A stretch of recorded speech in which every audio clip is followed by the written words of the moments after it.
And all right, so hi, I'm on Facebook. Just getting set up, waiting for you. Get rid of the feedback. Okay, all right, here we are, live on Facebook. Here it is, 1 o'clock New York time.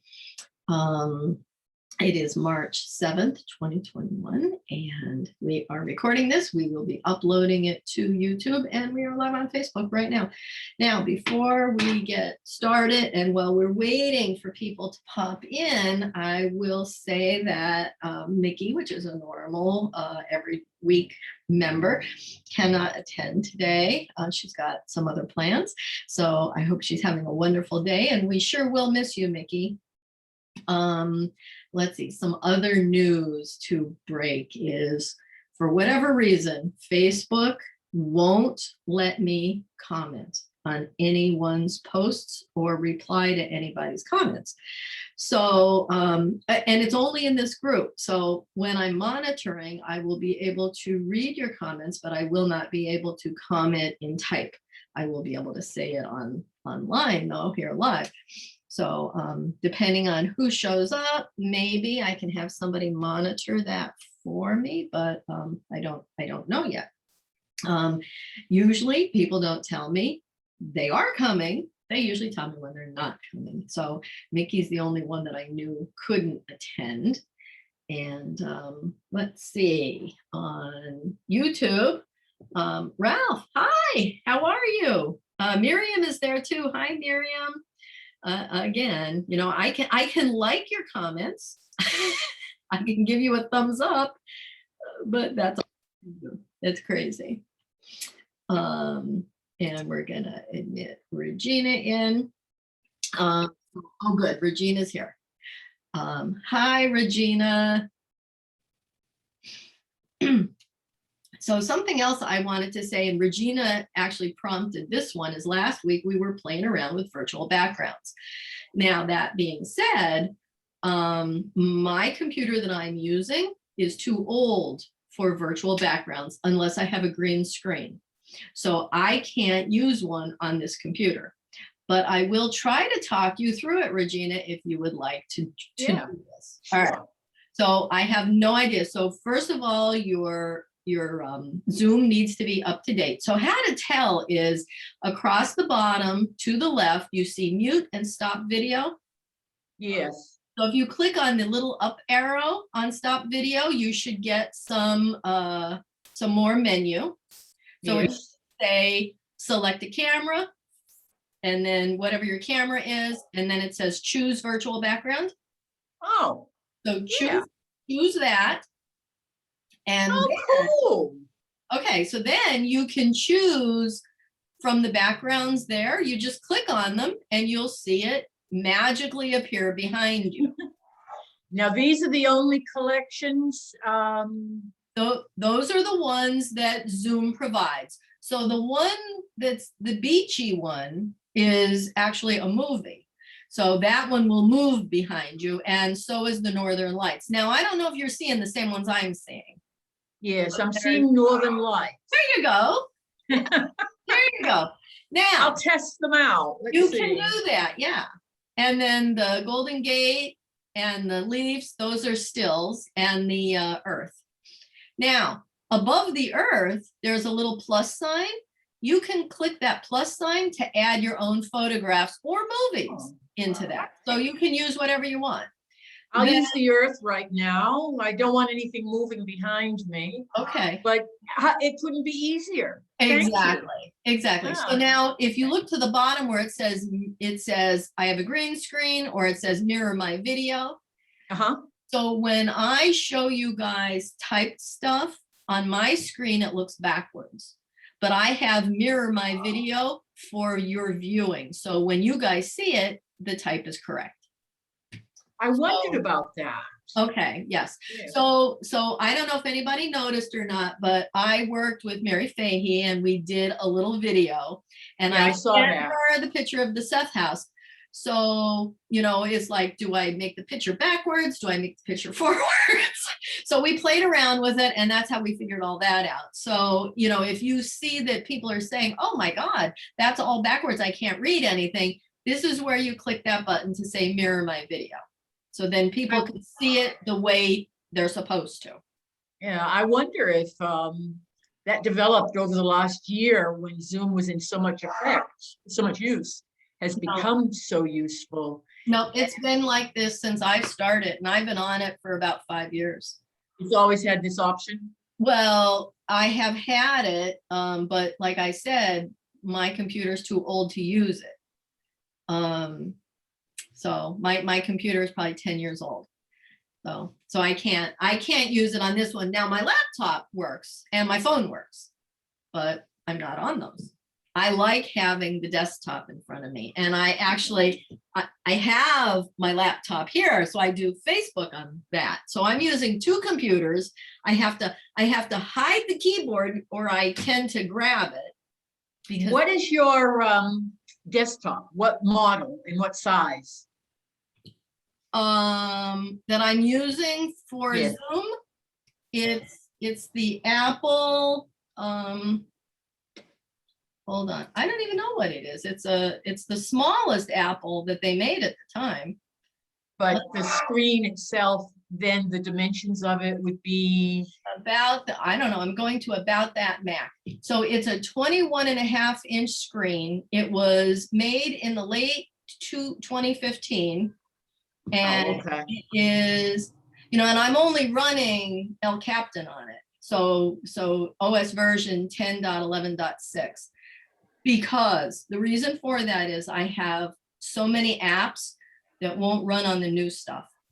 So I have all the Adobe products that I use to make the Seth brochures, and I use a lot of the web stuff. I have Photoshop that I use to make all the memes, and I do so much with that.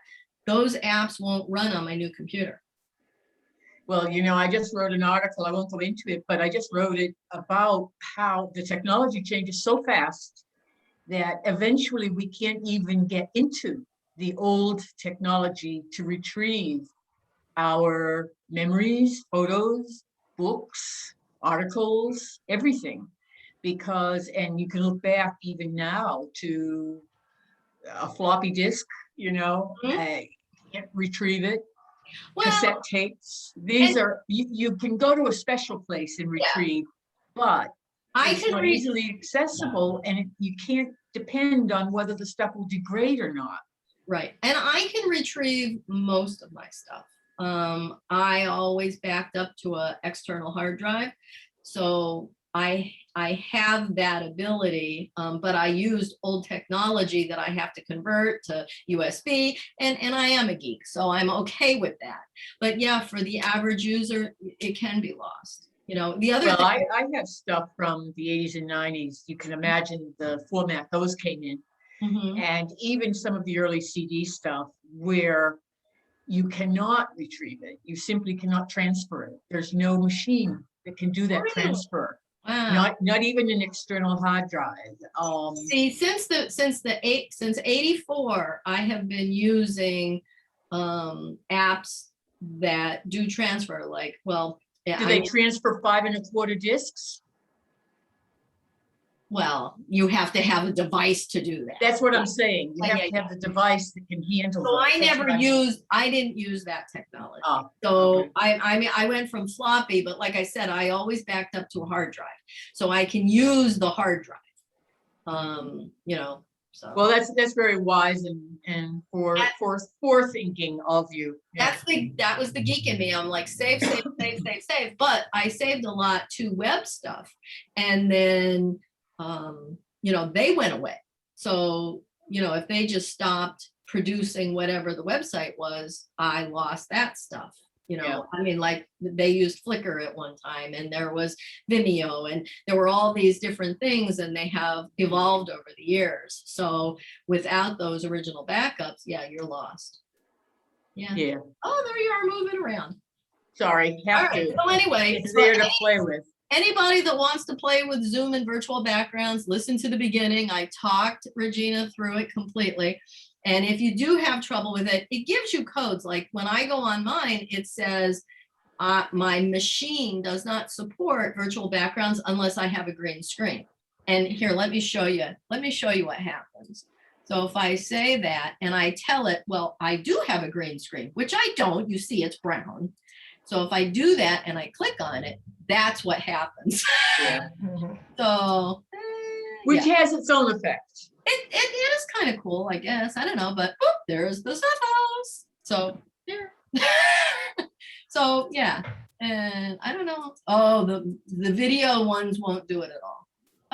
Oh yeah, there it is. Okay, so anyway, kind of crazy. So I have to tell it no. And I've seen those green screens that are now very portable and easy to use. And you just hook them on the back of the chair and they sit behind you and they work beautifully. So, that's invest in that stock. People that are inventing this stuff, because this is the way of the world now. Everything is going, digital and online. It's great. Yep. I may call on you actually for a piece of advice on something I'm trying to do. Sure. It's very geek oriented. Okay, sure. For my website. And I'll send you a message. Okay, generally I can figure that stuff out. I use my abilities, for the Seth house and for my personal business. I don't work with it anymore. So, and I am not versed in PC stuff at all. So it's Mac. Like I used to know Microsoft real well, but it's been years since I've worked with one, at least more than 6 years. Well, I'm PC, but my question won't matter. It'll Because be irrelevant. Website. Yeah. And I'll go. That's the beauty of the web. It works for everybody. Yeah. So how's everybody week gone? I mean, How's Oshara doing with her healing? Oh my God, don't even ask. She's doing great. I cannot believe she's going to be dancing before I can. I'm still working on exercising. She has graduated from the walker to she went to a crutch because they wouldn't let her have a cane. So she's using her crutches.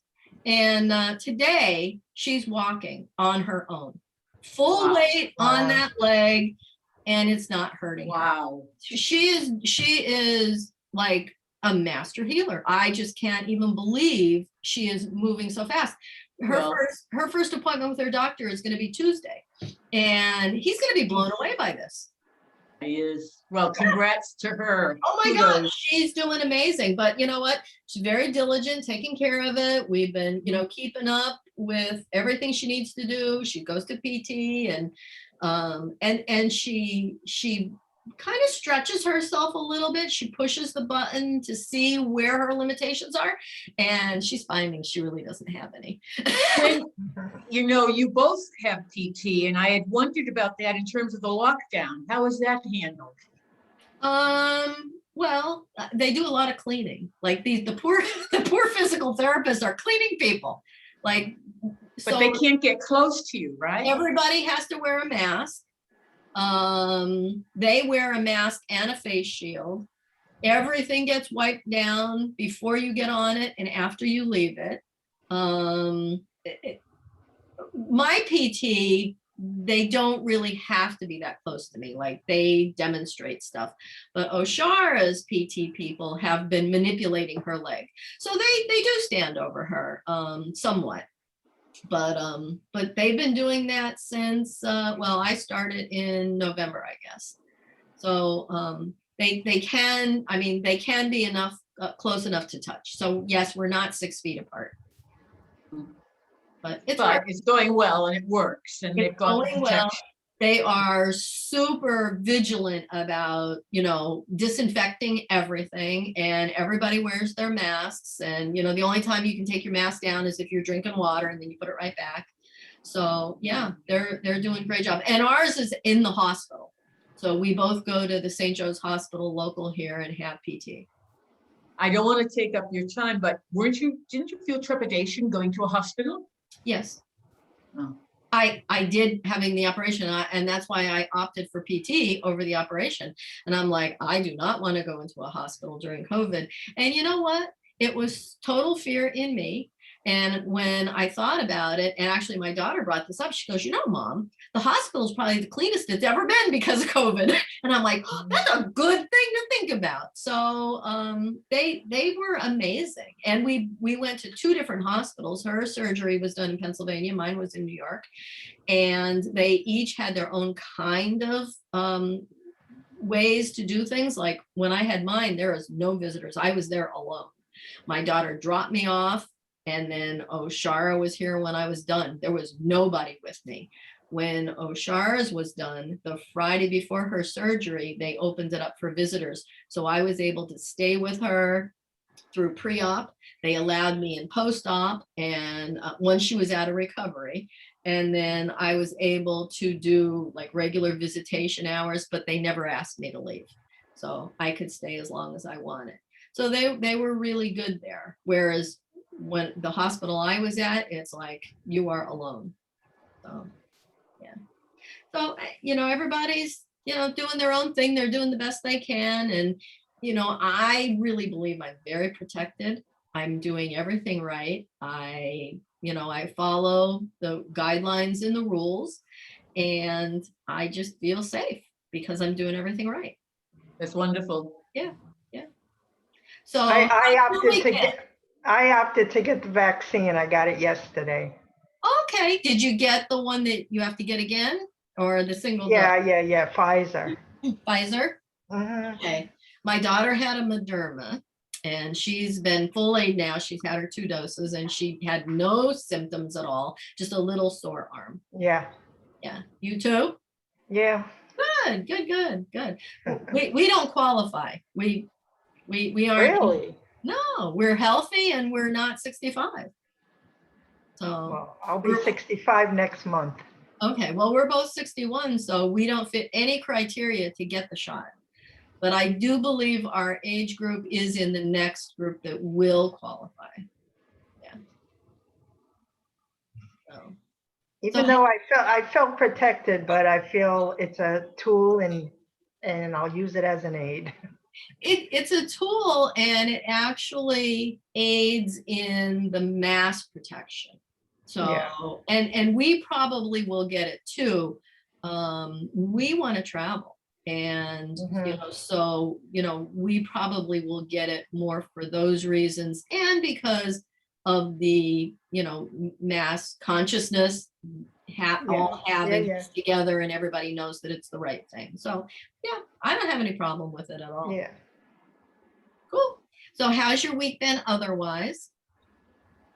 Good. I'm ready to get out again. I'm getting sick of staying in. Yeah, I agree. Yeah. But it's still cold here. It's cold here too. And it's just seems endless. We had snow last week. You're in New England, Regina, right? I'm about 2 hours away from where Kate lives, and in New York. Yeah. You're up by Woodstock, aren't you? I'm now in Ellenville, which is almost a straight line to Elmira, actually. Okay. But I'm ready. I don't remember it being this cold this long, but of course that might be age related. I don't know. Yes. Yeah. It's cold here too. But it's beautiful. Blue sky, sun's out. Yeah. It looks like a 60, 70 degree day until you open the door. Yeah, exactly. So, and tomorrow it goes into the 30s and 40s, and I know it's going to feel like a beach, Oh, yeah. It'll be 60 here Wednesday, I think, so I'll get out. Where are you, Audrey? Rhode Island. Okay. No. And I grew up in New England, and I don't know. I know we had cold winters. I just they didn't seem this long. Well, I don't think this winter has been bad at all. I'm pretty pleased with it. I still say, and we've had some pretty big snowstorms here, but we've weathered them okay. Most of the piles are even gone now. So we've had a couple of very warm days. So I'll take them. Yeah, I'm ready to get out again. Yeah. All of us. I actually thought about joining the gym down the street just so that I could walk on the treadmill, because it's too cold for me to walk outside. And I usually, but since COVID, I haven't, so. Mhm. But I have a bike. I don't know if you see it. Oh, good for you. Yeah, I don't have anything, so I just exercise. So Mickey is busy today, so she's not joining us. So maybe it's just the three of us. I hadn't heard from Martyn, so hopefully he does show up. Of course, you know, with his work schedule, he could be napping. We never know. Oh, look at that. There he is. Martyn is. On cue. I must have just called his name in, and there he heard me. Hi, Martyn. There he is. Hi. We just Hi. mentioned your name, saying that, you know, maybe you were napping. Oh no, I have a terrible way. I don't track time well. I mean, what I mean is it goes by extremely fast for me. I think only 5 minutes have gone by, and I'll look and it's like a whole half hour has gone by. I mean, when I work at night, it's like I'm there only 2 or 3 hours. I tell them that all the time. I don't think they believe me, but it feels like I'm only there 2 or 3 hours. That's It really great. does. That's great. It's good for me Yeah. in a way. Yeah. I wish I had more time sometimes. So how's your week been? Very busy. Lots of work to do at work because there's just so few people, because you know people are out ill, and yeah.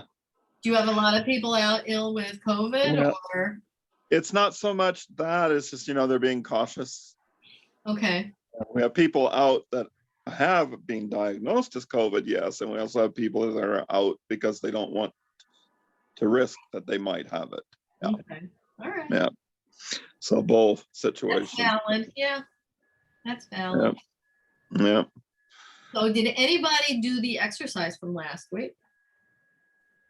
Throughout the week? No. Ari. You did? Tell me, Regina, how was it? Well, I just followed what you did. What you gave us. Okay. And it was a very similar experience as when we were in the group, which I only did it once, so I want to do it again. I hesitated. I thought, well, how could it be the same sort of visuals, you know? And then I thought just the other day, well, maybe those are the ones that are supposed to show up, and there's a message in there, and I have to listen to it more closely, because it's very unusual in any kind of meditation for the same images to reappear. Right. And this one is really strong. So if it doesn't happen in real life, it won't be for want of it's trying to tell me about it, you know? Interesting. It's very, very interesting. Yeah.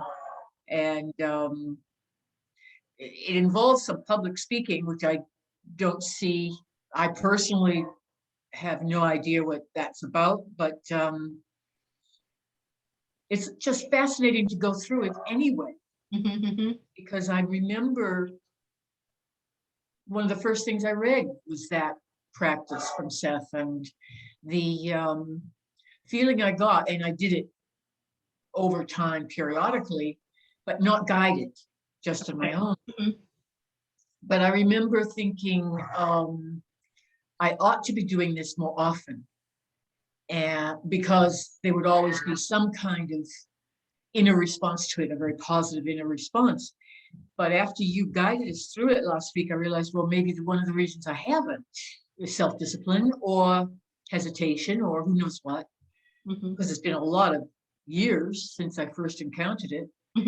And then I thought, well, maybe that's all I needed, this little boost of a guiding into the exercise, which I think is true often with things we do, not even this kind of thing. We sometimes, it's not a push, it's just an impetus, if you like. Yeah. So I think that probably last week inspired me to take it more. So I'll see what happens. I'll keep doing it, because I think there's something for me to gain from it, that it's like, I feel like it's hovering around me, whatever it is, and I haven't got to it yet. Yes. I think there's a lot of stuff hovering around many of us at this time in everything. Mm. Now, did you like make the time longer than 5 minutes, the silent time? No, I just followed your words. The whole thing? Okay. All right. Well, I mean, Mhm. however long yours was. Yeah, well, kind the of thing. silent time was 5 minutes, as I recall, I think it was. I try to Yeah. keep it in that, Well, I I used a minute or um, two, and that you- wasn't enough. that guidance though was good for me because I didn't want to explore too much without being aware of what I was doing. Now I think I could probably go through it Mhm, on my own and Good. go forward, mhm. and I won't worry if it's 5 minutes or 10, Right, as long as I know I'm going to have uninterrupted time, which can be difficult at times, but making sure of that is Uh-huh.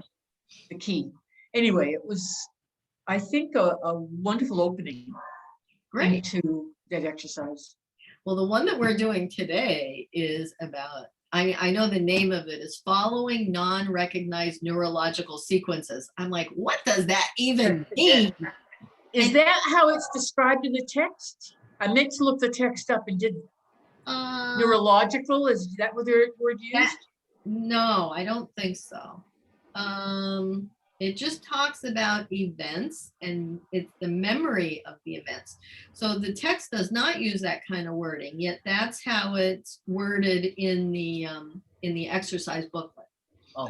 So I don't know where, whoever put that booklet together, I don't know where they got those titles from. What's Seth- the date? What's the date of the book you're using? Oh, it was Individual in the Nature of Mass Events. So that's one of the new. No, I meant the workbook.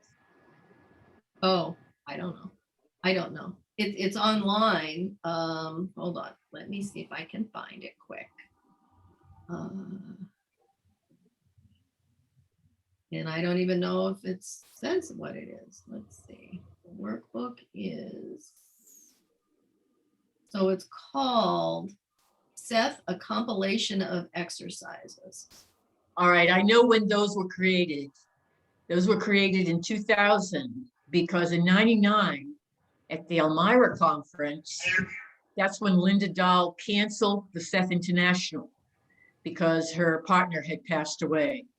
Oh, And two people who I know volunteered to have another conference in New Haven in 2000. And in preparation for that conference, they designed that book and they had all of us contribute. okay. So Well, nowhere in this book does it give a date. Nowhere that no, that's what I mean. It was just this open book, but I'll wager it's the same book because Okay. the people who ran the conference that time were extremely involved in getting the audience active. Okay. And those exercises were presented and created for that purpose by that title, a compilation of. Okay, all right. Well, that's where I'm taking them from. So, and I'm using exactly what they have there. I'm just doing a copy paste, and then the meditation, I use the words, but I use it in my own way. So when I say this is what Seth said, that's what's in that exercise booklet. So, but anyway, this one is about memories and how you add to them, how your neurological senses change memories based on your experiences. And so it talks a lot about how when, all massive people all witness the same thing, they really don't. They witness their own version of what actually happened. And I know that happens with accidents and people that are firsthand witnesses of crimes. There's been many times that, two people have seen very different things. It certainly happened to me. So Seth is in this exercise, he's trying to help you not do that and just sit with the memory without structuring it in any way to see what happens. So yeah, it was interesting. Yeah, so that's what's up for today. Anything else that we want to talk about? So I love Mary Fahey's reading. That was wonderful. If anybody Yeah, that was hasn't awesome. seen it, it's posted. I have it I have it pinned to the top of the Seth discussion group. I also put it on the Seth corporate page. But you know, her and I worked together and we just giggled and laughed, and we had such a good time putting it together. She has been, the first Seth conference I went to was 1998 in New Haven. And all these people were there, you know, I mean, who are presenting in California this year. They were all there. The longevity of their dedication and devotion, and Mary was, of course, one of them. And she read things to us then. I don't remember them. I just remember her doing that. But it's amazing to see her, because I hadn't really seen her since the conferences ended. So that's 20 years. So to see a photo of her or listen to her or anything. So that was very nice. Thanks. Thank you. And I asked her permission. I'm like, can I post this on Facebook? Because she's not even a member of this group. She's not even a friend of mine on Facebook. I mean, I have friended her, but I don't think she's very techie at all. She had to have a friend come in and she helped her with the Zoom, and it did work beautiful. And I was really, really pleased with how it came out. Yeah, it was very awesome. I loved it. Yeah. I almost wished it was longer. So Yeah. half of it, she talked about, you know, her and how we helped her. And then the other half, and it was only like a minute and 10 seconds, a minute and 8 seconds, whatever. It was very, very short. But so much meaning and thought went into it. It was just so nice. Yeah. So our Facebook friends, so Ralph is on, Miriam's on, and Judy Snyder is on. She's my Reiki teacher. And they're all listening in, and they're all being quiet over there. Everybody knows I can't post, right? How crazy is that? I can post on everybody's, every other, you know, I thought, well, maybe it's a group thing, but I can post in other groups. I can reply in other groups. I just not in my own. It's crazy. So anyway, nuts. Dealing with technology is just one of those things. And I didn't even think about it. I'm like, Miriam, she said to me, well, how are you gonna, you know, she goes, I'll still listen in even though you can't post. And I'm like, oh my God, I never even thought of that. I was doing SethTalk and I couldn't do that. So what are they seeing on Facebook? They see just what you're seeing on your screen. Same as the Zoom. Oh, they see the Zoom screen. Okay. They see the Zoom screen, yes. And if it does look different. The pictures could be in different places. I'm not exactly sure how Zoom picks it up, because I know that when I record it, it records exactly what I see on my screen without the names. Like it doesn't say Regina Clark or Kate or Audrey, Zohar, Rick and Brant, Martyn, Mulford. That's blank. I think if somebody comes on with a phone without a picture, they don't even show up at all. So Facebook just picks what it wants, I think. So it is a little different, and it's behind a few minutes. So right now, Facebook says, sorry, we're having trouble playing this video. So it's totally black screen right now for me. Yeah. So I just refreshed it. Thank you for letting me look at that, or I wouldn't have known. So I have no idea if people heard us or not. That's crazy. Sometimes I think the atmosphere, it's probably Regina. She's got all that, techno stuff behind her, and it's just fogging us out. I don't know. Yeah. Sunspot activity. Yeah. That's great. Well, so what else is going on? There's a whole lot of new Seth groups opening up. I mean, Seth groups are exploding on Facebook right now. There's so many new ones. Lots of them are private, by invitation only, and lots of them are, open to the public. But anybody, I saw Audrey was on one. And, yeah. So they're so nice, and not all of them are like specifically Seth groups, but groups with like-minded people, and very positive, very life-affirming, just beautiful groups. What are they discussing? A lot of my Seth knowledge clicks from these groups. Like, I didn't always get it, and just sometimes reading a meme, I get it. Yeah, those memes are amazing. They're a really good idea. They helped me in the beginning too. Yeah. They're a And good they way to still do. do that. Yeah. Yeah. Well, it's It's good like to know. having a whole other Seth book. Mhm. It really Yes. And how other people use the information. I think that's really Yeah. important, their interpretations. That's why Ron Card's stuff is so important to me, Yeah. because he not only quotes Seth, but he gives us his interpretation, his thoughts about what it means to him. And Yeah. sometimes that sparks something totally new inside me than what I get out of just reading Seth's words. Yeah. And sometimes I give an interpretation, and I can read something a year later and I still get something entirely different out of the same passage. So Mhm. that's why I say Seth is just absolutely timeless, and he is right at any time you're going to read it. And it doesn't matter where you open the book up to. It's always Yeah. right, straight on. Yeah.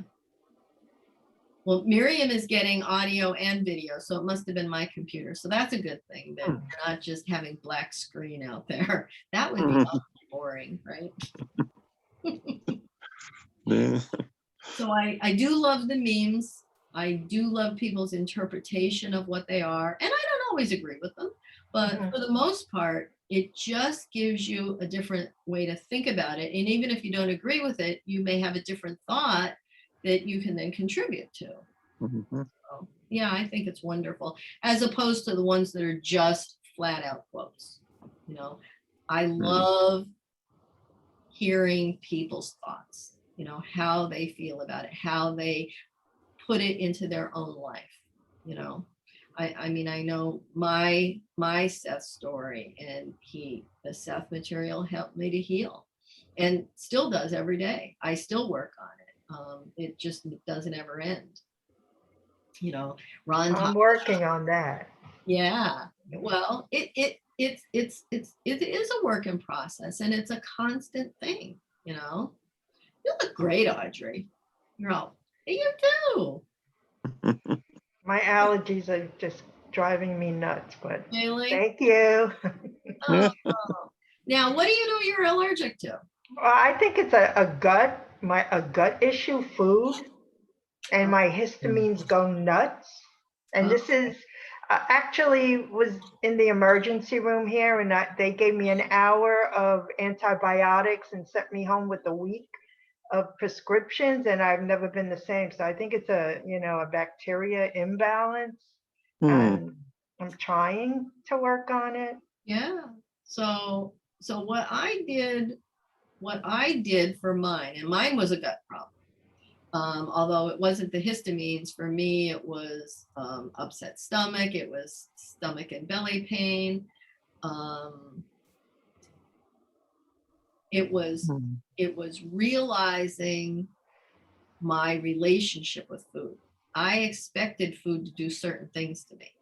So once I changed that thought process of, you know, my body is smarter than that. My body knows how to process food. We're eliminating machines, right? We eliminate through tears, through sweat, through pooping, through peeing. We eliminate everything that we don't need. So why not eliminate the things that you believe are causing you issues, right? So that is how I started processing food.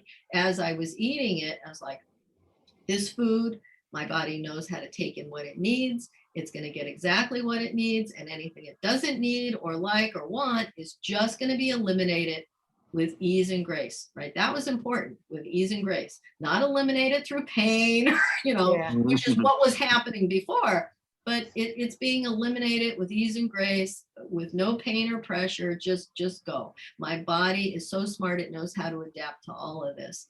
And it did take a while, but it did work once I truly believed that my body was intelligent to know what it was getting, even if I didn't know it was in there. Like that was the big point for me, is I'm like, if I don't know if I don't know I'm ingesting something, how can it make me sick if it's in my mind? Well, it's in my mind, but my mind believes my body. and my body Mhm. listens to what my mind thinks. So my body knew, oh, well, she's getting, oh, this is wheat. Oh, we know what to do now. We're going to make her sick. Right? It was that piece it was the last piece that clicked in my brain. And that is what helped me immensely. And there's times when still I'll eat something and I might get some indigestion or something, not anything like I used to.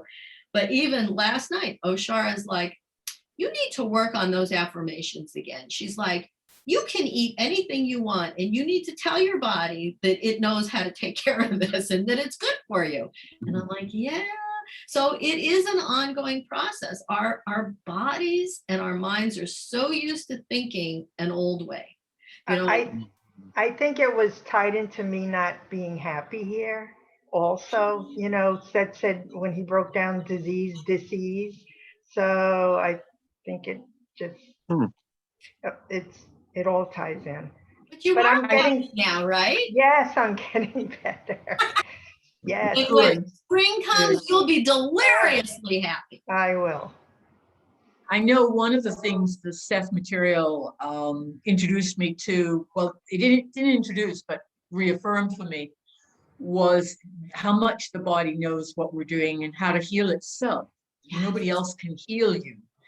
But what you were saying, when we listen to the body, it always gives the answer. And to this day, when I learned that most of the vegetables grown in our soil now lack certain nutrients because of over plowing and all kinds of other things, I figured, well, where am I going to get those nutrients? Obviously supplements, but that's a whole bag of tricks you don't necessarily want to enter. So when I buy a supplement, I have some that I take, and it's always absolutely, I use it. First of all, I purchase it if I have the feeling the body says yes to it. There's a feeling I can't explain, it's just a feeling. No. And I stop using it when the body says, I don't need it anymore. And somewhere in the early Seth books, he speaks about gauging what we need and what we have to take in. And in addition to address what Oshara said, because I think she's absolutely right, at times it's fine to take something that might not be good for us because the body knows us. It knows what's worked. It will take care of that. Not to mention for our immune system, it's extremely important to have some nefarious items come through our system so that we're not like some kind of clean slate, which will collapse when introduced with more difficult kinds of foods. We don't want to be, our immune system can be compromised if we are too careful, is really what I've come to realize. Yeah. And our own inner strength comes from listening to the body, recognizing we owe it to be pretty good with what we eat and how we eat, but also knowing that we don't always need to have certain things, and sometimes we do when the body tells us, and other times just having an ice cream sundae, this is just fine. There isn't a thing in there that's good for me. Not a thing, not a drib or drab. Even the cream is filled with corn syrup or something, but it's delicious. And if your mindset, and I think this is where Seth also said, if your mindset tells you what you're consuming is fine.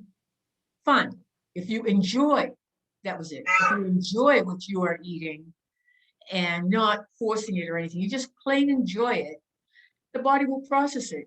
If you take it and feel guilt, the body will not practice it. And I believe that. Yep, I do too. And if you think about years ago, what did they always say to pregnant women? If you think you're having a craving, have it. That means your body says you need it. And it's funny, that's the only time I've ever heard that said is during pregnancy. But I think that's the case all the time. The body is smart enough to know. And we're very hard. Well, we're very hard on ourselves. And especially in terms of food. And in some ways, especially today, because there's so much dialogue about foods and different diets and Well, and also because we can't necessarily trust what we're getting because of the nutrient value or lack thereof. But we can find ways, not just getting organic foods, but of just listening to what the body says. Yeah, that's all right. Yeah. It's okay. And Seth also said, and I am not a good one for quoting Seth, but I know I've read somewhere where he said that our bodies are so intelligent that it will adapt to any kind of food.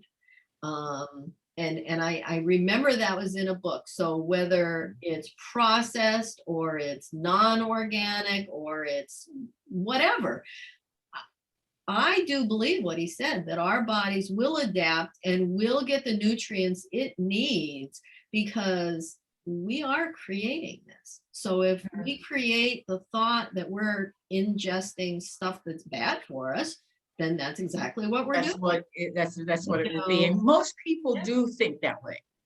You know, they legislate to themselves, is this good or not, without regard to whether, yes, the body is very intelligent. Yes, the body, you want to do things in moderation. You don't want to do anything like pell-mell into stuff that isn't good for you, but the body will adjust. It absolutely will. It will adapt, and it knows you better than you know it. Yes. And it is a matter of listening. And you know, there's kinesiology. You can use your body. You can use a pendulum. I mean, I know Seth worked a lot with pendulum work with Rob. And I never really got into that a lot in the Seth material. But when I do my work, I use a pendulum to get answers. It's funny, I only use it during work though, you know, so, but we can use our bodies that way to know, is this good for us or bad for us? And your body will tell you clearly. Well, I've used that muscle therapy thing where you hold an object, and if you can hold it up, what you're about to consume is probably good.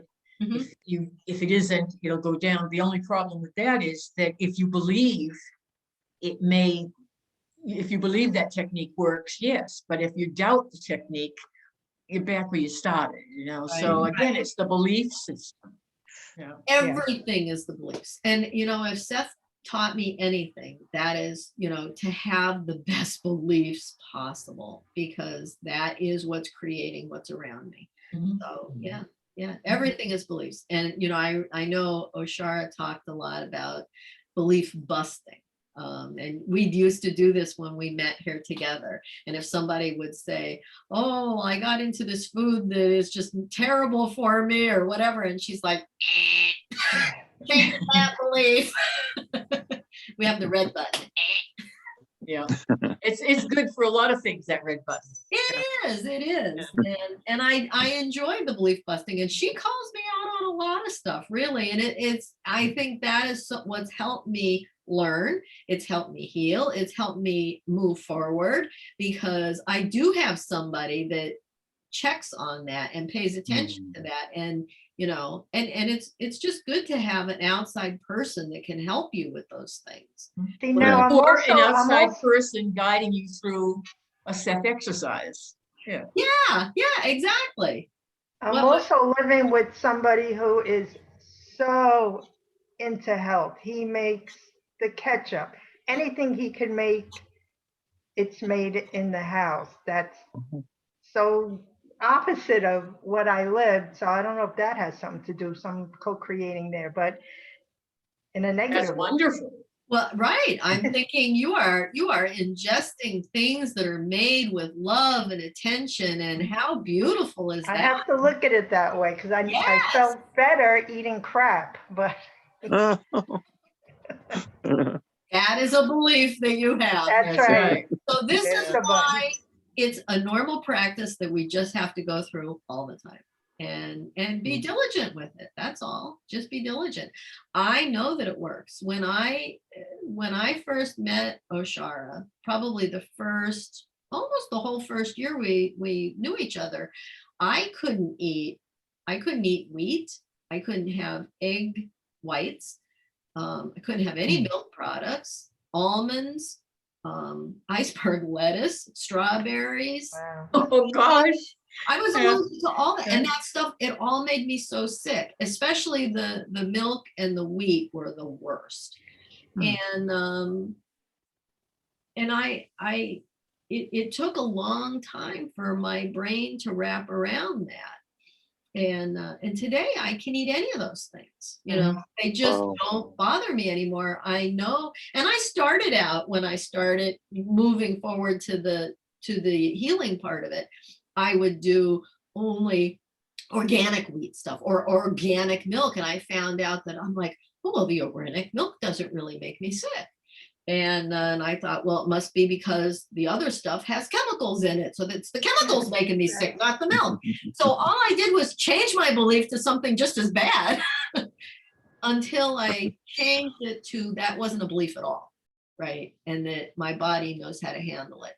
And, I drink regular milk now, and I can have crappy pizza with white bleached flour and it doesn't hurt me.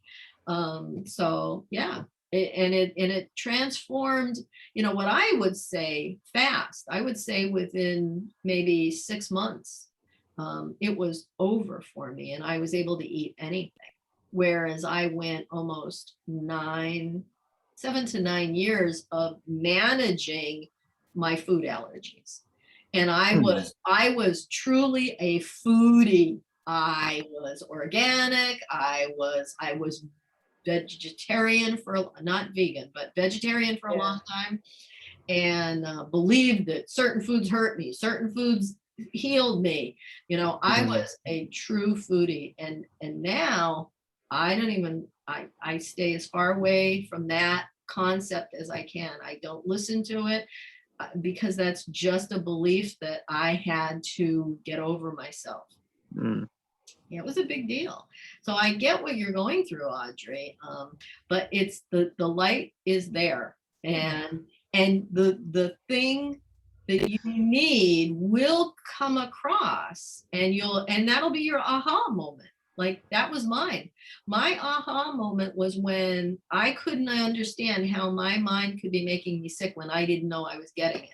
But when I realized that my body was so intelligent that it knew without my mind telling it, that's what made the difference for me. As a kid, I had bad seasonal allergies, and they just disappeared. So I'm hoping this will. I don't want to focus on it. And Yeah. Hopefully it'll disappear. Absolutely. Yeah. And just imagine that whatever you're doing, something else great is going to come of it. Maybe it burns fat or something. I don't know. I did lose 40 pounds. Yeah, that's great. But Seth's big comment is you get what you focus upon. That's and that's right. in every area of our life. Yeah. If we focus on it and give it attention, it's delighted to respond. And if that attention is to an allergy or to bone issue or to other people or to food, whatever, it's going to we are going to receive what we're focusing on. Just always. It's hard. I look in the mirror every day and I see my histamines just making my face red, and I guess I'll stop looking in the mirror. Well, or when you look in the mirror, just look at the fact that that could be, and I'm not making light of it at all because I've had things of my own to go through. But sorry for the bird. Okay. I'll mute in a minute, but look in the mirror, see what you see, and then see it without, just for a second or two, just for a second or two. Because it's incredible how that shifts you. You'll feel a shift. I like bird sounds. Yeah, I do too. Yeah. We love the birds. Yeah. If I'm on Zoom for more than a half hour, he decides if he's on his own and I'm around or not around, but nobody else is around, he's fine. He won't do a thing. It's on a Zoom when he hears other voices and says, well, I want to be part of the crowd. I don't know what's in his mind or something. Right. And he wants to join in, whatever. Just like a child. That particular call is the sign of, well, I've had enough. all right? Time for a change. Okay. All Yeah, right. he's a gem. He really is. All right. Well, while we've been talking, Miriam, her computer froze and she says she's back. And let's see, she came in just as Audrey mentioned homemade ketchup. And yeah, well, she said she liked the testimonial about me being a foodie, and she loves your bird, Regina. Thanks, Miriam. God, this is such a good group. I feel so blessed to be with a group of people that understand and they want to talk about it, share their experiences with other people. You know, we may see 4 people on here and there may be 5 or 6 people watching at any one time on Facebook. But by the time the week is over, we have over 200, 300 people that have viewed this between YouTube and Facebook. So we are making a difference in people's lives, and I love that. Now I'd like to, so here it is, 1:55. Oh my God, look at him. Oh, he's beautiful. You're muted, Regina. And you're muted. Oh, wow. I don't have to unmute her. We can't hear you. I can't. Regina, you are muted. I just There realized you that. are. There we go. Sorry. Hi. I just wanted to say his name is Harry, Hi. and he's Harry. an eclectus from Northern Australia, or his grandparents were. And He's I'll handsome. put him away in a second because he'll want to.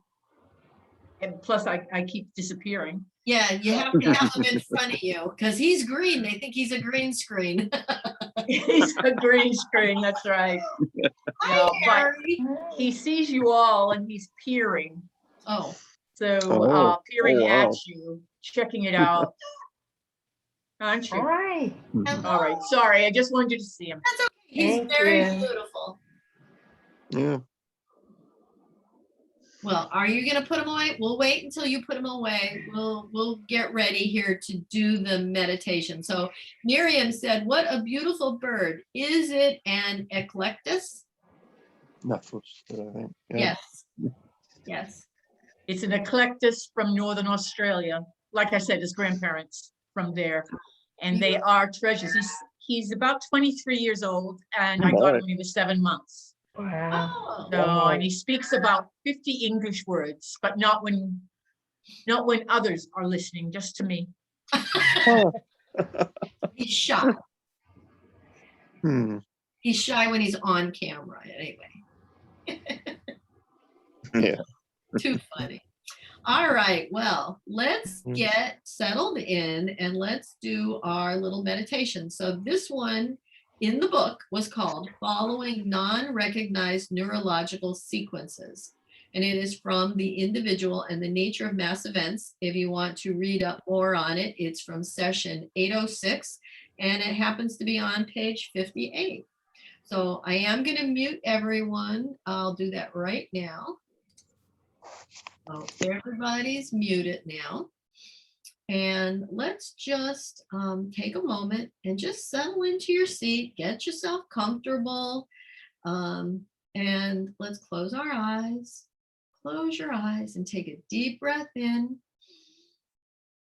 and out through your mouth. Take a second deep breath, as deep as you can. And on your third deep breath, just hold it for about 3 seconds. And exhale and relax. And with each breath that you take, allow yourself to relax deeper and deeper. Now I'm going to have you relax each part of your body, starting from the top of your head all the way down to your feet. And what I'd like for you to do, as I mention each part of your body, please place all your focus on that part and try to tense it up or clench or tighten that specific muscle as much as you can. And then let go and release it. And as you let go, you can allow that portion of your body to relax completely. So let's begin with the top of your head. Tense or tighten up all the muscles around your forehead, your eyes, your cheeks, and even your nose for just a few moments. And then let go completely and relax. Just get rid of all the tension. Now tighten up all the muscles around your mouth, your chin, and your jaw. Just let them go and let them relax. You're doing a great job. Now tighten up all the muscles in your neck area for a moment, the front parts and the back parts, and let go. Now tighten up your shoulder area, your upper arms as much as you can. And now let them go completely. Let your arms droop down heavy and relaxed. Now tighten up all the muscles from your elbows down through to your forearms, your wrists, all the way down to your fingertips. Clenching your fists closed as tight as you can, and then just let go, allowing them to be totally relaxed and to be still. And as you continue to breathe regular and comfortably, I'd like you to tighten up all the muscles in your chest area and let go now and continue to relax. Now tighten up the muscles in your stomach and hold it for a few seconds. And as you let go, you allow all of the stress and tension to just leave your body completely. Now tighten up the areas around your hips, your bottom, your thighs, and just let go, allowing yourself to relax more and more. And now tighten up the muscles of your calves, your ankles, your feet, and your toes. Make them tight and clenched as much as you can. And as you let go, allow everything in your body to relax completely. From the top of your head to the bottom of your feet, you can allow yourself now to relax completely and deeply. Now I would like you to go to your heart space. Just drop your attention to the center of your chest, where all the love, peace, compassion, joy, vitality, happiness all reside. There you will find your safe place to do this work. Notice the comfortable stuffed couches and chairs. Pick one and get comfortable next to the fireplace. Hear the crackling of the fire and just settle in and listen to my voice as I read Seth's words on following non-recognized neurological sequences.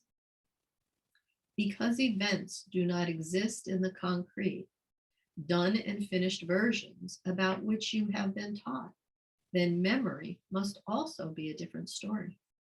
You must remember that creativity and the open-ended nature of events, or even in one's life, a given memory is seldom a true version of a past event. The original happening is experienced from a different perspective on the part of each person involved, of course, so that the event's implications and basic meanings may differ according to the focus of each participant.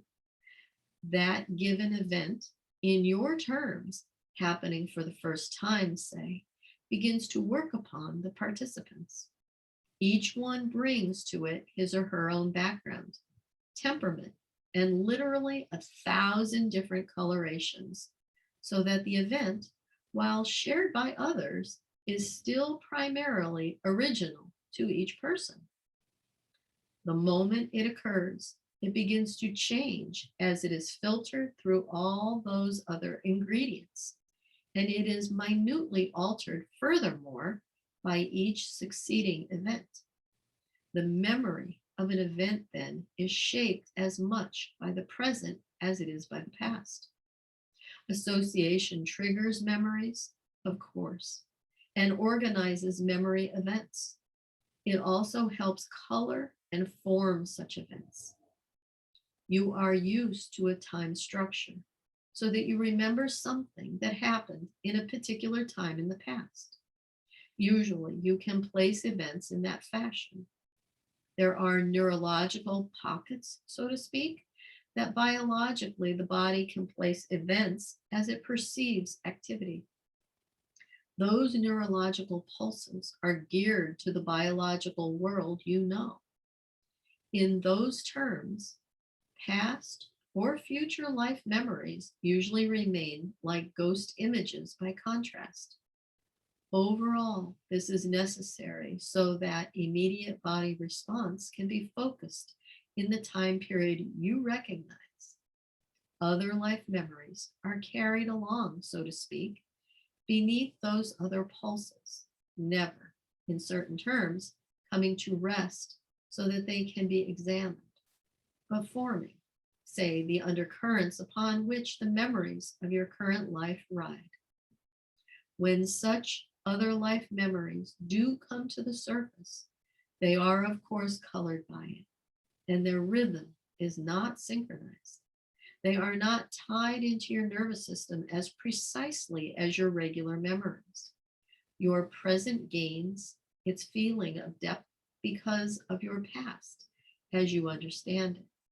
In certain terms, however, the future represents, say, another kind of depth that belongs to events. A route goes out in all directions. Events do also. But the roots of events go through your past, present, and future. Often by purposefully trying to slow down your thought processes or playfully trying to speed them up, you can become aware of memories from other lives, past or future. To some extent, you allow other neurological impulses to make themselves known. There may often be a feeling of vagueness because you have no ready-made scheme of time or place with which to structure such memories. Such exercises also involve you with the facts of the events of your own life, for you automatically are following probabilities from the point of your own focus. It would be most difficult to operate within your sphere of reality without the pretension of concrete, finished events. You form your past lives now in this life as surely as you form your future ones now also. Simultaneously, each of your past and future selves dwell in their own way now, and for them, the last sentence also applies. It is theoretically possible to understand much of this through an examination in depth of the events of your own life. Throwing away many taken for granted concepts, you can pick a memory, but try not to structure it, a most difficult task, for such structuring is by now almost automatic. The memory left alone, not structured, will shimmer, shake, take other forms, and transform itself before your eyes, so that its shape will seem like a psychological kaleidoscope, through whose focus the other events of your life will also shimmer and change. Such a memory exercise can also serve to bring in other life memories. Edges, corners, and reflections will appear. However, perhaps superimposed upon memories that you recognize as belonging to this life. Now we will take a few minutes to experience following non-recognized neurological sequences while we are together and safe, and while our eyes are closed, and after hearing what Seth said, feel free to pick a memory. I'll give you a moment any memory. Now try not to structure it. Seth said this is most difficult task, for such structuring is by now almost automatic. But let's try this together. When you have a memory, leave it alone.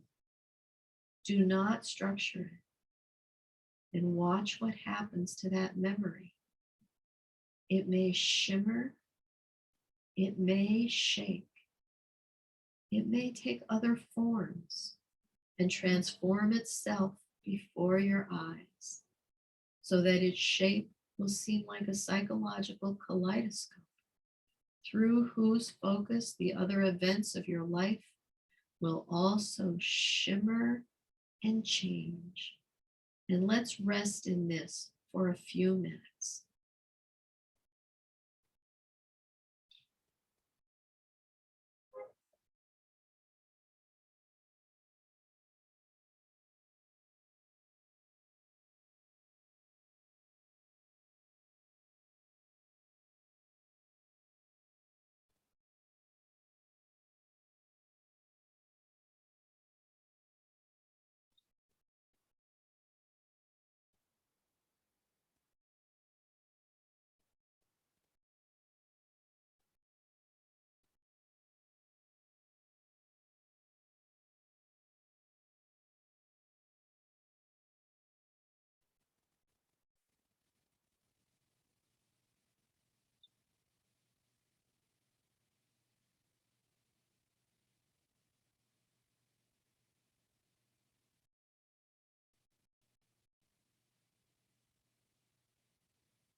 Now, such a memory exercise as this can also serve to bring in other life memories.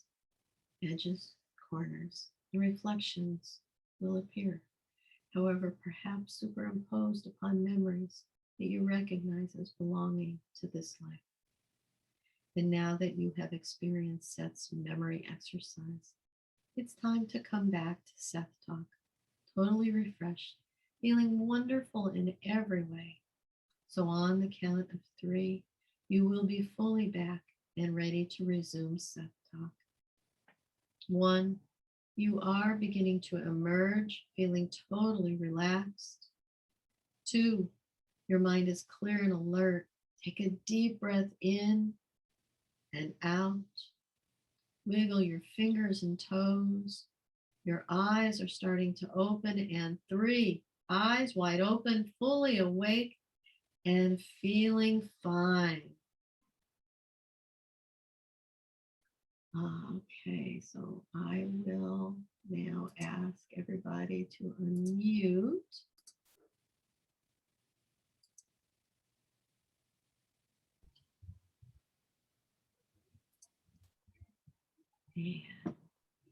And how was that?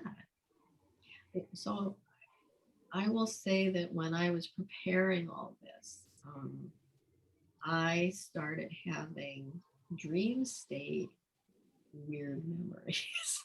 Like I woke the night after I finished this, I woke the next morning with the feeling of the dream that I was in. Instead of it was me in the dream, it was like I was in a, I don't know, parallel past or future self, but it was the consciousness that belongs to me was in someone else's body. And it was like I was acting out their life, but I still had my consciousness and memories kind of merged, I guess. And I've never had a feeling like that before, but it has been at least 2 nights or 2 mornings this week. I have had similar experiences since doing this exercise. So I don't know where this is going to lead to, but it feels like I woke with a feeling of I am almost ready to graduate, and there is like some final things that need to be done, and I'm learning fast, and it's like it's right there, and then I wake up. So, and it's getting closer and closer, and I can relate these dreams to other dreams I've had in the past but I never woke with the kind of knowingness that I'm waking with now. So this was very significant for me. Just now doing the meditation, the memories were just flooding. It was this memory, that memory. It was just one after another. So my mind didn't have the time to quiet down as I was watching and, noticing time and things. But how this has affected my sleep time in a very profound, positive way. So I'm going to be interested next week to hear if anybody else has experienced anything like that. But as you guys were meditating, and you all look so peaceful during this time. I mean, I just love looking at your beautiful faces. How was it for anybody want to share? Well, my memory first went to a dream I had where I was in I think a parallel life, married to my first boyfriend, wheeling a baby carriage, but something was wrong with the relationship. And then it went to me in this lifetime outside the church when I was getting married, and my father said, "We can go the other way if you want." And he gave me an out, and I didn't take it. And it kind of, I have some type of connection with my ex-husband. He lives in the apartment downstairs, and we take care of him. But it also brought me to my boyfriend, who we met at 3 years old. And people used to say, you guys are going to get married one day. And I don't know the reason for all of it, but it's all connected and it's supposed to be. And it's just kind of weird. Wow. Wow. I have to figure it out. Sounds beautiful. Yeah. Yeah, you're just absolutely glowing right now. Now that's my histamines. You look great. Well, whatever it's doing, you look great. Thank you for sharing that. That's something else that amazes me with this group is the sharing and the outpouring of love. It's just so beautiful to But experience. I ended up with where I'm meant to be. Beautiful. Very nice. Anyone else want to share? Well, two memories came up, one in the past, a painful one in the future that grew out of what that exercise was last week. So I wanted to go for the future one. Instead, the past one came up, and I'd always interpreted a certain way.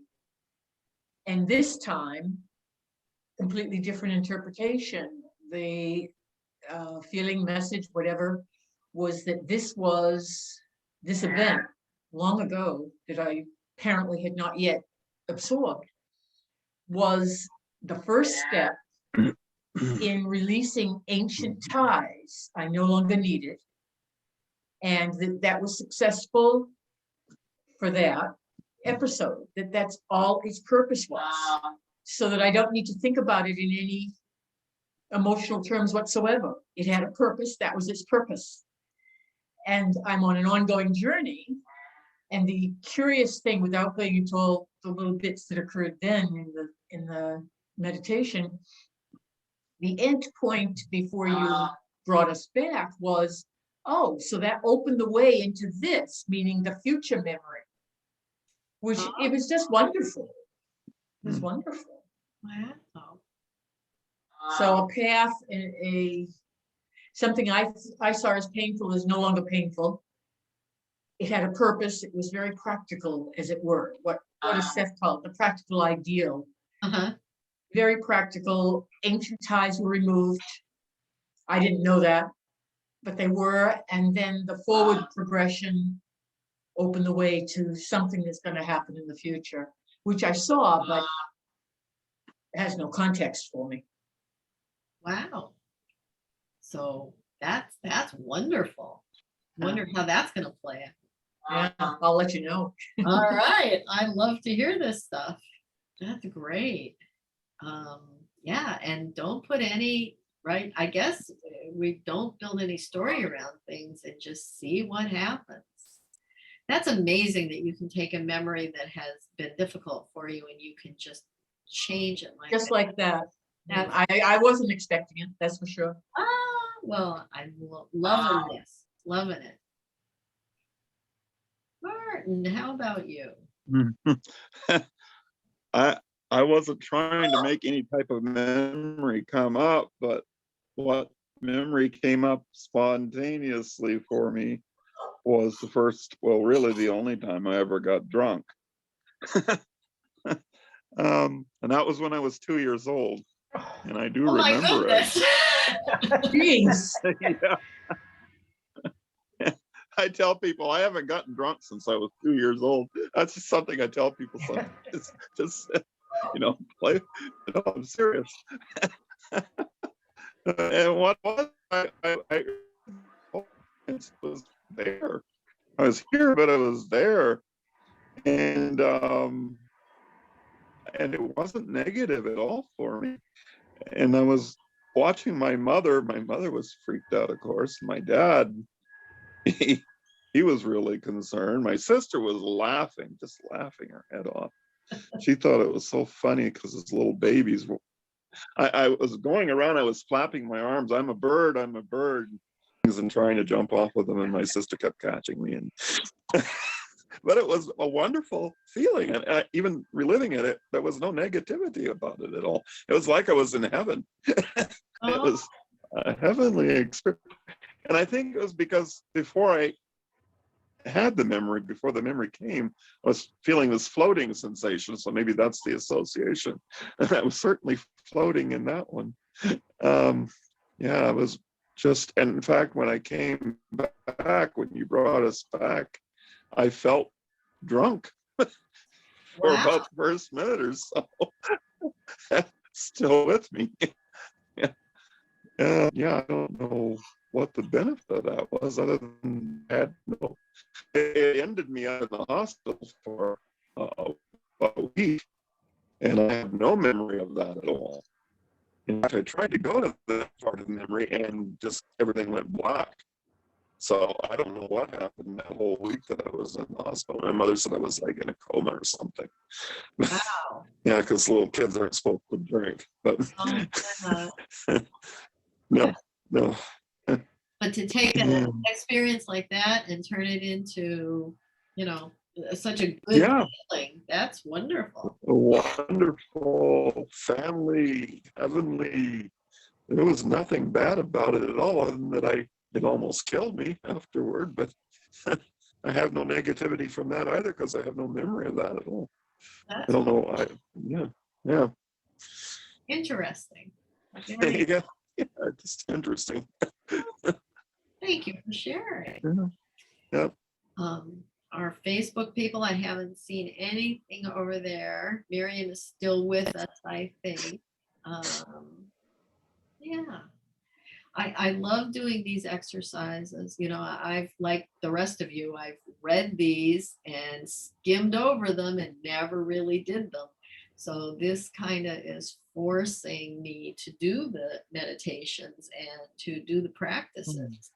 And it's making a big difference. It really is.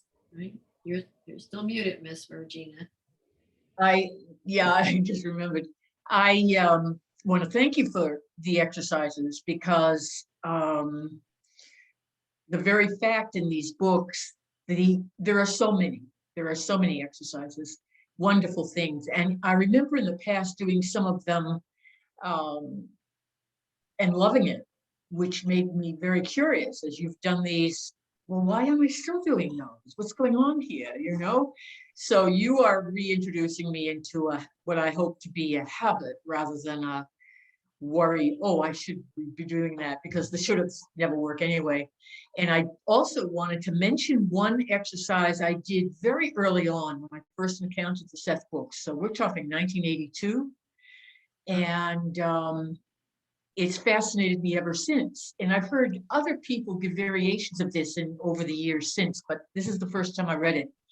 And he speaks, and so you might, if it's in that book of yours, I don't remember the exact wording, but what it is he says, if something is, I don't know if he says troubling you, or you're stuck in a certain mode of thought, or whatever it is, imagine a radio station and turn the dial. I can't remember if he said turn it left or right, or if it mattered. I just remember that I did that exercise for several months, and it was so transformational. But then I haven't done it since, and I didn't look up how to do it or where that exercise is. That's why I wondered what that book was you had, because although I had that book when it was created, I don't have it anymore. It's in an old computer or gone or somewhere. However, I think that exercise is in it. If not, then I want to know where it is. But if you decided that it interested you, you could take us on it maybe one of these weeks. It's just an amazing, I remember, again, I forget the details, but I remember it was an amazing, amazing experience. Well, I think it could be called straying off your finer focus, or, so that's on, now let me write this stuff down so I can look. I know he said radio station and turning the dial, one way or the other. I remember something like that. All right, so let me see what books they're in. There's 2 references to radio stations in this manual. And we're looking at, and we haven't gotten to them yet. I think they're both in Unknown Reality. 106. Yeah, experiencing full focus in physical reality. And 113. Oh, is in the way towards health. Oh. So they're coming up. We haven't gotten to those yet. So Well, I know that whatever books were written and published by 1982, that's where I would have read it. Nothing after that. I mean, it might have been repeated after that, but that's when I would have seen it. And I also remember when I did it, sometimes I do it at work. Work was not stressful, but it wasn't my bailiwick. I oftentimes wondered, why am I doing this work instead of something I want to do? And I would do that exercise. And a couple of times, it would be on a break, but a coworker would come by with some information or tap me on the shoulder, and you'd think I was coming out of a massive, vast black universe, because I was so startled that there was another world beside me, aka the one I was in, my regular world. It just took me right out of it and gave me this feeling of being in an alternate reality. Literally not parallel, like you described, Audrey, but other dimensional. That's a better way to say it. So it was really a marvelous. And as a result, of course, for a while, the while that I did it, I ceased to have the same kind of stress that I had felt about certain things. It just recalibrated things. That's what it did. However, it worked. Wow. And I know that Oshara has talked about that in the past of change. So maybe she knows the original source. Yeah, just turning the dial to a different frequency. And Bert Goldman has, I love Bert Goldman. He's talked about that multiple times of how the frequencies work and how we're tuned into this frequency. All we have to do is change the dial to another frequency. Or the other thing Seth said is with the flashlight. He says you're focused, you got the flashlight pointing this way, you just have to move the flashlight to that way and focus there. Well, with the radio station, I think it was more than, but I could be wrong, that it was more than simply shifting frequency. It was that recalibration is the word that comes most to mind, as if you're resetting your perception of reality. And you never go back to the old one. I will ask her if she remembers anything. So in the book I'm looking at, there's only 2 references. One's on page 103 of the book and 110 of the book. Now you can get this book. It is in the discussion group. What's it called? It's in the discussion group. Seth International? No, Files. No, right here in our discussion group. Oh, right here in the Seth discussion group. So there's a place, I can't go to it right now because I'm on the. All right, I'll look after it. But you can go into the tab that says files, or it might say files or documents. But anyway, it's in there. There's a few other things in there. I think I have Jane's poem in there, and someone put this in there, and it's been very helpful to people. And I'll see if it's the one I recall, and if not, then I'll start. It's huge. We printed it. It's like this thick, this many pages. That's right. There's like 200 pages. It's ridiculously long. I think they have every potential exercise in there. And I was in the very beginning, I was kind of hopping around and I thought, no, this is crazy. I need to go in order. So now we do them as they're happening, in order. And they're not, well, they're in order of books that Seth wrote. Okay. So the ones we just finished were all the personals or the early sessions, I want to say. And there were a lot in the early sessions. Yeah, but I never saw anything but I mean, there were no early session books out at that time.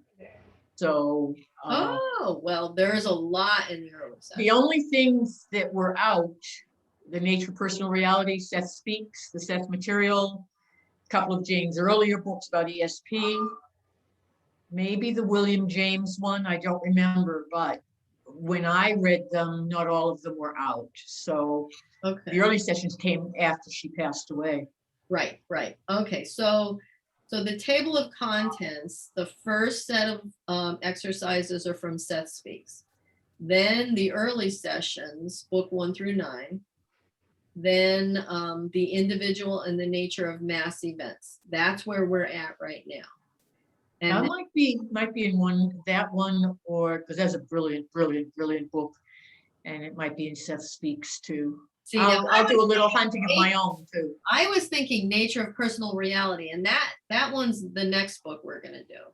And Yeah, and that's the most likely, because in Yes. 82, that's where I spent most of my time reading that one. Yeah, yeah. So right, that book had the feeling tone in it, and we did do that one, but we'll do it again. Yeah. Discovering your conscious beliefs. So the exercises in that book are altering belief by substituting its opposite, broadcasting your altered position, cellular memory playback, change your beliefs about yourself, changing old beliefs and accepting new ones. That one was important for me. Concentrate on your desire, discover your conscious beliefs, part 1 and then part 2. Discover your point of power, finding your feeling tone, imagine your breath goes, where your breath goes when it leaves your body, imagine yourself as a portion of an indivisible universe, making prominent your latent abilities. Oh, I love that one. Natural hypnosis, rearrange your beliefs as you would furniture, and rejuvenation of your body, mind, and spirit.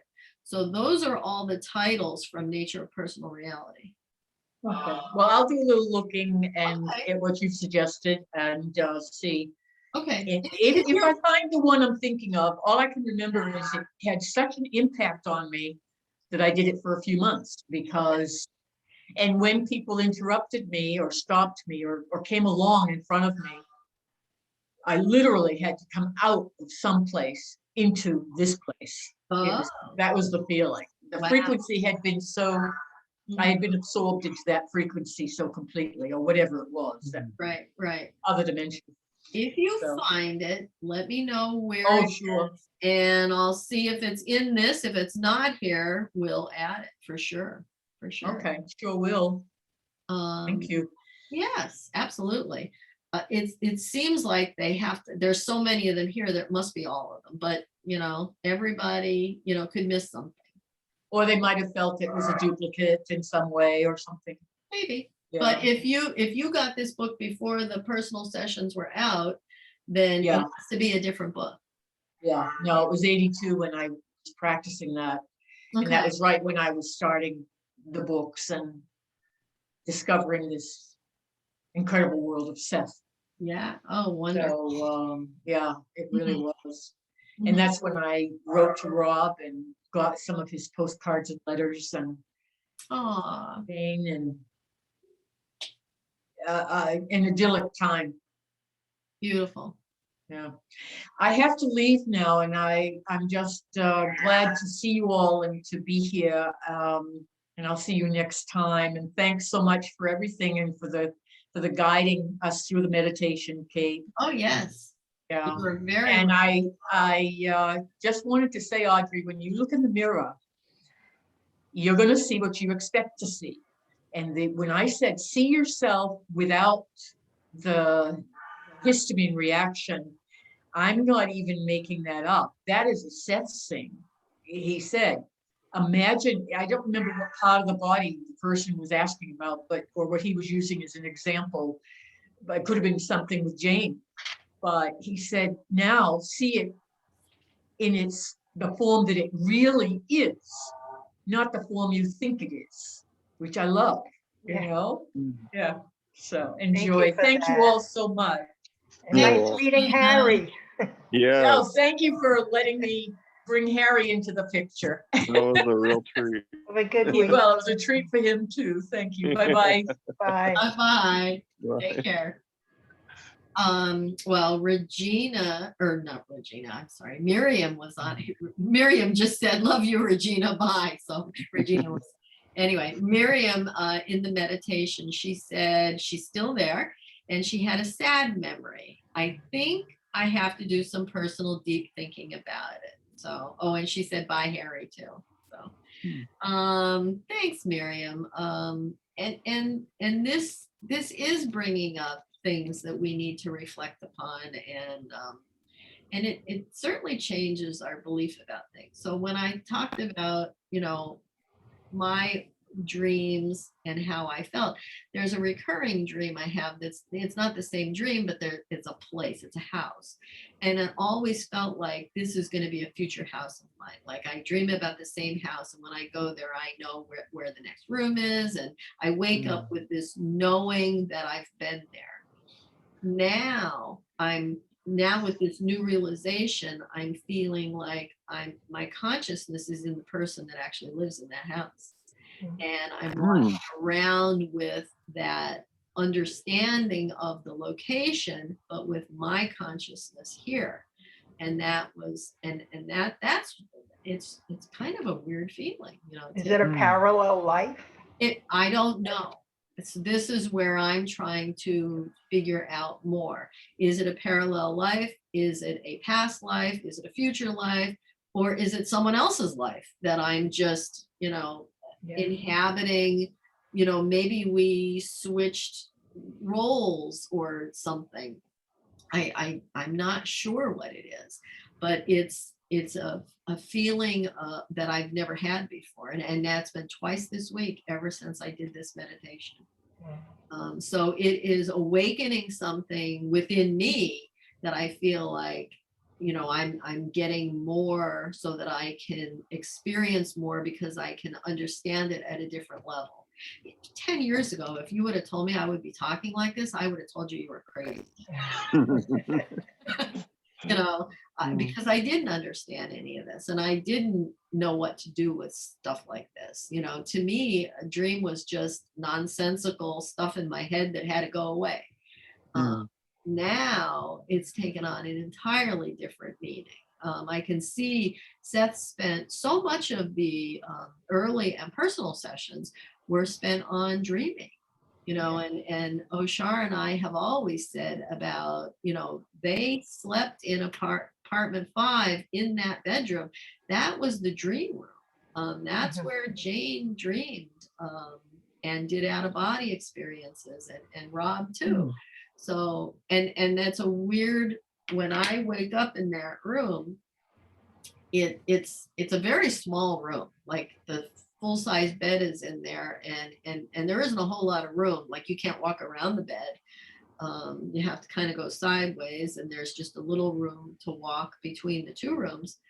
And we have it painted powder blue. So when you wake up at night, you can't see any corners, and there's a lot of corners. It's a box. Everything looks like misty and round when I wake up in that room, until I can orient myself to where I am. And I've never felt that way waking up anywhere except in that room. Yeah, it's very different. I know when Ron stayed there, he had many messages that he wrote down. He said to us, I have to take this clipboard because this is what I wrote it on. So he took the whole clipboard and everything with him. And he was given wonderful messages and very affirming, very Seth-like messages that weren't a Seth quote. So yeah, the apartment number 5 is so special, and I hope everybody can visit it someday. That really is our hope and dream. I'll try. Yes, you and Regina at least. My gosh, you guys don't even have to get on a plane to get here. You look at Ron. He drives 10 hours to get to. Wow. Yeah, and he usually drives straight through to us. But going home, he usually spends a night somewhere else. He breaks it up into 2 jaunts because he usually doesn't leave as early. Like when he comes here, he usually leaves at like 5 a.m. But when he goes home, he might leave at noon. So I used to drive to New York monthly, so no biggie. Yeah, good. And I'd like to come visit Rhode Island. I've never been there. Small, but it's cool. Yeah. Yeah. It's on the ocean, right? You have oceanfront? Yeah, it's the Ocean State. It is, okay. Yeah. Now, is it the rocky kind of ocean or the beachy kind? Beach. Beach? Yeah, Nice. yeah, Oh, we definitely have to go visit there. yeah. We're looking for the next place to visit. I kind of want to do like the Bahamas, the Caribbean. I'm I'm like you. I'm so sick of this cold weather. And Other than, oh, I was gonna say, other than Hawaii, Rhode Island is the only other island state, right? No, it's not an island, It's but not? I always thought it was an no, island. It's not an island. no. Okay, but it sticks out on like 3 points, right? Like Yeah, okay. a block down is Massachusetts. I do most of my everything is in Massachusetts. Okay. That's like Long Island's not an island. Yeah, so I No. guess, yeah. Well, it is the island. Well, it is. Yeah, it's Yeah. not. Parts It's of not it. attached to the mainland at all. It's attached to Manhattan. Yeah. It is one Well, big. Queens, Well, that's all also. part of it. yeah. Yeah. I think Queens used to be considered Long Island back Oh, in the day. I Hmm. think really?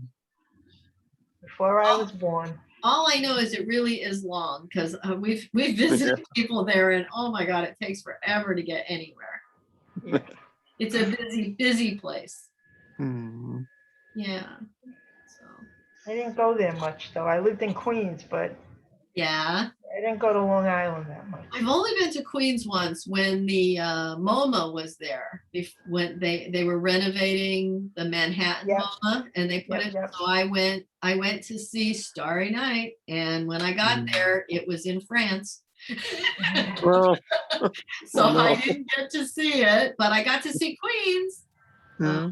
Yeah, I finally did get to see it though when they opened the MoMA in Manhattan after the renovations. They did bring it back, so I did get to see it, and I stood in front of it and I cried. Oh my God! Oh, wow. Yeah, it was very emotional. You know, it was like you could feel that moment in time when he was painting it. It was like I was almost there, and this is prior to me knowing anything about Seth and being in that space of that kind of energy. This is before I did any energy work. This is a while ago. So now I kind of understand where those emotions and feelings came from. Very cool stuff. Yeah. So what else? What else, Sethy, has been sparking you guys this week, this month, this year? Oh, I just try to focus in the moment so I don't dwell on my issues. Mm-hmm. And I I'm not actually go ahead. Martyn. Being No, you here first. has taken me, I feel better already because I'm not focused on me. That's wonderful. Yeah.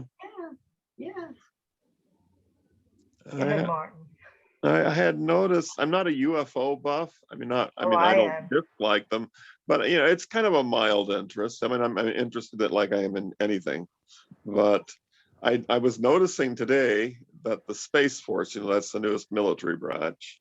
I was looking at the flag, and on the flag for that branch, they have, everybody keeps saying it's a knockoff of the Starfleet emblem in Star Trek, but no, it isn't. It's a spaceship is what it is. And I realized, I just kind of had an aha moment that spaceship that's depicted on that flag is identical to the triangular UFOs that people have been reporting for the last 4 years all over the planet. If My you've been my following any. sister saw a triangular one Yeah. fly over Queens, actually. She Yeah, called me yeah. up. She's like, I just saw a UFO. It was triangular, black, just like it was not Yeah. in silhouette, but you couldn't see the stars behind it. It was just a black triangle. It's the same shape, has the same design, everything. Wow, And maybe it's that us. Yeah, that's what I'm thinking. I'm thinking these UFOs people are seeing that's the Space Force, because he didn't just create the Space Force. He simply made it public is what he did. It's been around for quite a while, apparently.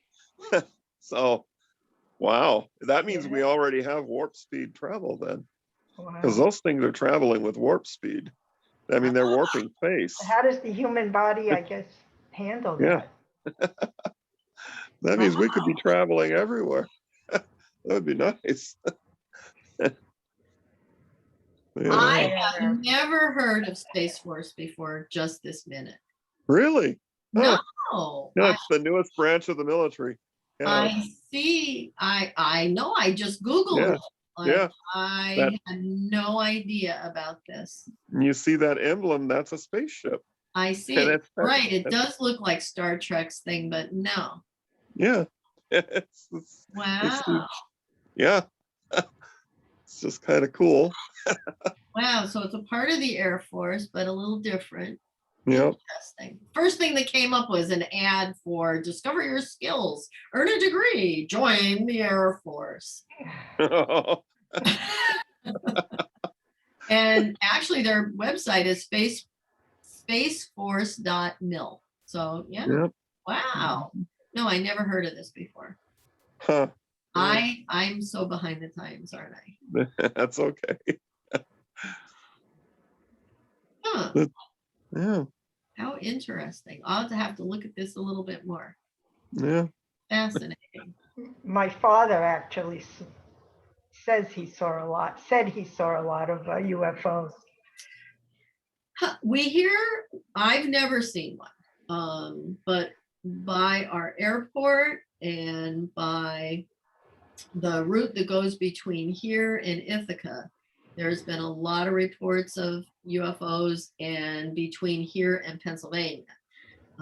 So we're kind of in where we are, where the Seth house is kind of in the middle of those 2-3 places. But I personally, and I've looked, I do look. Yeah, me too. I would love to see something, but I've heard firsthand accounts of people, even a girl that was at the airport and did not show up on radar, yet they visibly could see it. Mm. And That's the picture I want to get. yeah, I Yeah. mean, and I don't know. I don't even know if you can photograph such things. I don't They know. don't show up on radar, what do you do? But there was just that thing I saw recently of the, was it American Airlines? They saw it over New Mexico and it flew over top of the airplane. And, that seemed to be a pretty big deal. And they're like, yep, we know all about it. I'm like, okay. Yeah. Yeah. My father said when he was in the Navy, he was Wow. New York police. He saw it near one over Shea Stadium. I don't know if he's the only one that saw it, but Wow. he Mm. saw a few. Amazing. I mean, I certainly believe that there's more intelligent beings than us out there, but I used to see a lot of them when I was little, Yeah. but not so much now. So now that's a where, very where did you grow? Where were you little? in Washington State, Washington, near Seattle? near Tri-Cities, near the Hanford Reservation, which is Okay. where they made part of the atomic bomb. Oh, Yeah, so there's kind of a military installation there. okay. And I remember seeing these that looked like the moon, but they were not quite the right color. And they weren't completely round. And I could see them flying around in the sky. And I would tell my parents, but they couldn't see them. Oh, wow. Yeah, but I could see them. Like 3 or 4 of them, usually most nights in the sky, flying around, following the car and everything. And then one time I got up in the morning and the sun was coming up and my older brother was with me.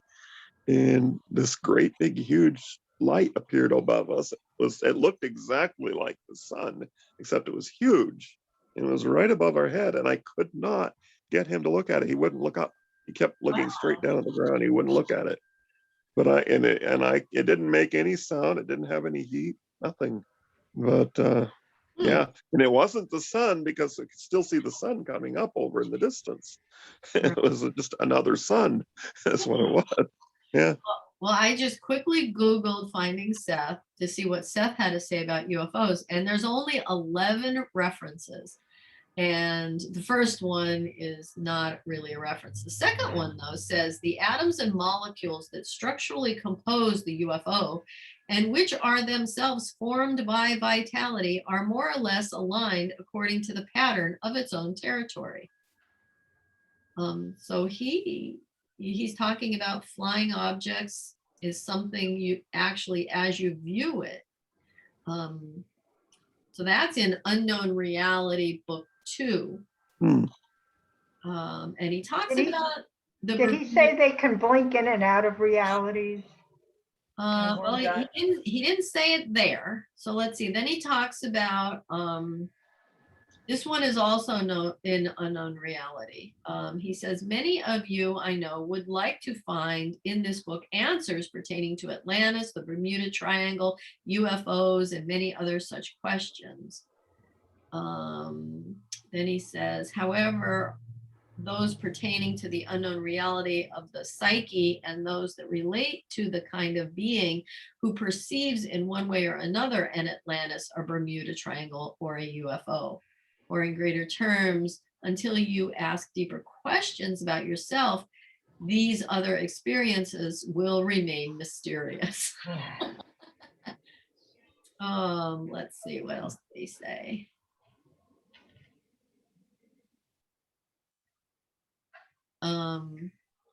He's referring to himself as a UFO. In the early sessions, he says, well, I am here. Indeed, I am here. And if you want to think of me as some UFO, that is your privilege.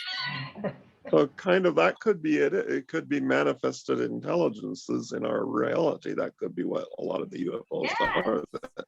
Exactly. They're entities. Yeah. Yeah. Interesting. Let's see. In Seth Speaks in the appendix, he said, our friend back here, which is Paul W., I don't know who that is, could well appear, you see, as a UFO in another aspect of reality and frighten the inhabitants. Wow. That's Yeah. exactly it. That's it. Let's see, what else does he say? Oh, this is interesting. Also, Unknown Reality, book 2. I need to read that one. I just started it. It says some reported instances of UFOs happened in the past as far as the visitors were concerned, but it appeared as images or realities in your present. I have to think about that.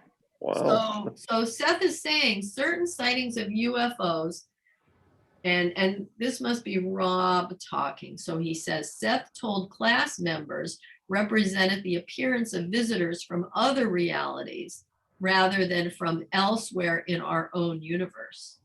That rings very true to me. That sure does. Yeah. So every one of these was either early sessions or Unknown Reality. So the last one that is here says, I do not travel physically in a UFO, and yet my mental or physical journeys must occur in a medium of some kind. So, so he's not in a UFO. But anyway, how fascinating that you know, these UFOs could be from a past and or entity that we're seeing as physical, unidentified flying objects. Very interesting. Yeah.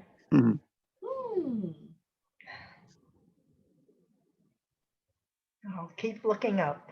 Absolutely. Absolutely. Yeah. Well, I guess it's time. It's 2:59, a minute to go.